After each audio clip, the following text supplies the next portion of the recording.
Today is Tuesday of the most important week that has ever happened. We saw previously on Sunday was Palm Sunday, the day in which Jesus was celebrated as being the Messiah. The cries of Hosanna echoed through the valley. The very next day, Monday, as we looked at yesterday, Jesus was symbolically trying to teach his disciples and trying to help them understand of the coming judgment, specifically upon those who were simply going through the rituals but did not have a relationship with God. This caused quite a stir. And on Tuesday, today, we meet Jesus encountering the scribes and the Pharisees who are asking him questions. They're asking him questions like, by what authority are you doing these things? They're asking questions like, is it legal? Is it right to pay taxes to Caesar? They even asked the question about a lady whose husband died and she married his brothers. And the question was, when she dies, whose wife will she be of those brothers? All these were questions that were being used to try and trick Jesus. But Jesus, the all-wise God, was able to perceive exactly what they were doing. And he never fell prey to their tricks. Instead, he continued to teach the truth. He continued to stand for what was right. In the midst of all the events that day where there were those who were trying to trick him, Jesus finds himself perhaps on a break, standing beside the temple, specifically in the area where the treasury was.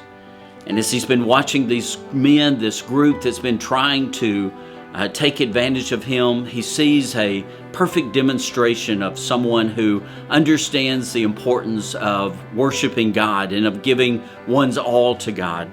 The story goes like this. Jesus was sitting across from the temple treasury, and he watched how the crowd dropped money into the treasury, and many rich people were putting in large sums. Then a poor widow came, and she dropped in 2 small coins worth very little. You can imagine that there was a group of probably men at this point who wanted to demonstrate their righteousness by how much they gave. They probably did so in such a manner that everybody had to know they were giving, and you really couldn't avoid the clatter of the money or the attention they were trying to draw to themselves.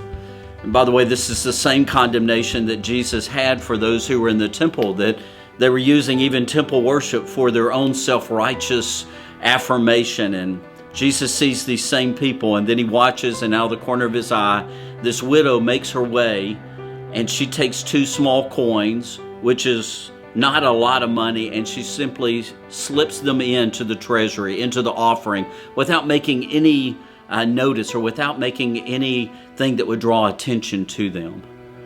Jesus then says this. He looks at his disciples, this teaching moment, and he tells this group of men that had been following him, as he's trying to help them understand more about what it means to follow Christ and to follow after God. He says, I tell you this poor widow has put more into the treasury than all the others.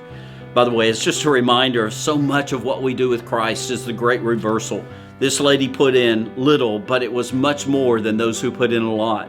Jesus tells us that if you want to be the greatest, you be the servant of all. So he says, look at this widow. She didn't put in a large amount of sum, a large sum of amount, but instead she was one who made a sacrifice. And he says that they all gave out of their surplus, but she gave out of her poverty, and she has put in everything she had, all she had to live on. It was a statement of faith that she believed in God to the point that she was willing to give. It was a statement of commitment that she recognized that everything that she had belonged to God. And it was also a statement about her understanding of God's holiness, of God's graciousness in her life, because she did so without attempting to draw anything or any attention to herself. As we walk through this week with Jesus, this most important week, what we discover is that Jesus is one who gave his all for us. And then what he asks for us to do, actually what is our natural response when we recognize what Christ has done. So we discover it's really not about us. We don't draw attention to ourselves. Instead, we give of all that we have and all that we own to him, and simply follow him without seeking to draw attention to ourselves, because we recognize he really is the only one who is worthy of praise. Thanks for thinking with me these few moments about this Tuesday of this most important week.